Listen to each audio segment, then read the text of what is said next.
entre les bonnes bactéries, les mauvaises bactéries, etc. S'il doit y avoir un équilibre, c'est vrai, effectivement. Mais quand même, ces micro-organismes, fondamentalement, permettent la vie. Sans eux, il n'y aurait pas de vie, parce qu'il n'y aurait pas de transformation. Le but premier des micro-organismes, c'est de permettre la vie. De temps en temps, quand le pourcentage se déséquilibre, effectivement, ça peut engendrer une mycose, une infection virale, bactérienne. C'est vrai. Oui, c'est quand on se déséquilibre. Donc ce travail de transformation, c'est l'élémentaire, et c'est aussi tout ce monde des micro-organismes. C'est un monde dont on n'a peut-être pas forcément conscience. De temps en temps, quand il y a une épidémie, pandémie, on en met un en star, au premier plan. Mais ce monde des micro-organismes, ce sont des millions, des milliards. C'est vraiment un monde quasiment invisible aux yeux, qui font un travail sous-jacent, terrien, on pourrait dire, invisible, qui permettent cette transformation sur tous les plans, dans notre digestion, mais aussi dans la nature.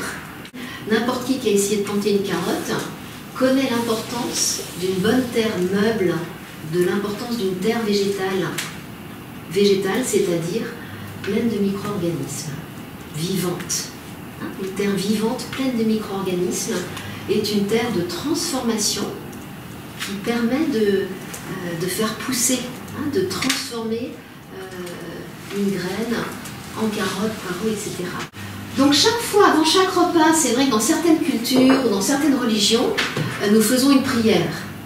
Merci au divin ou à Dieu ou autre de nous avoir rempli notre assiette, de nous avoir donné à manger, et pensons à ceux qui n'en ont pas. Certains vont peut-être faire une prière en disant merci à la nature, à la vie de nous avoir donné ces aliments, etc. Et puis peut-être à la cuisinière ou au cuisinier. Mais je trouve que souvent nous oublions les micro-organismes. La première chose, moi, à qui j'ai envie de dire merci et de rendre hommage et rendre honneur, c'est tous les micro-organismes, tout ce monde invisible, minuscule, le monde souterrain, qui est voilà, qui quelque part, c'est une autre dimension. Nous, on est la dimension moyenne, voilà, on vit dans... Mais ils sont beaucoup plus nombreux que nous, les micro-organismes, que nous, les humains ou les mammifères.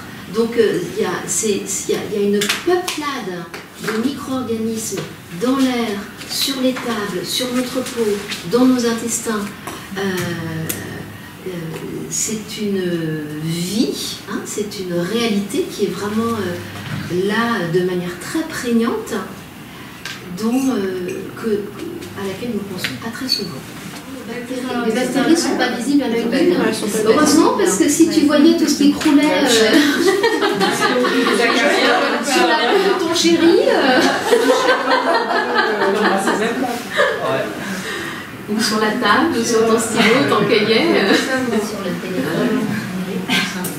Quand j'étais étudiante, on avait regardé le stylo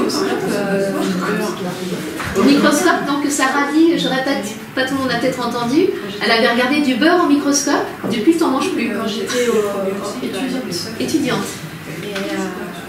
Et ça grouillait en fait, c'était vivant.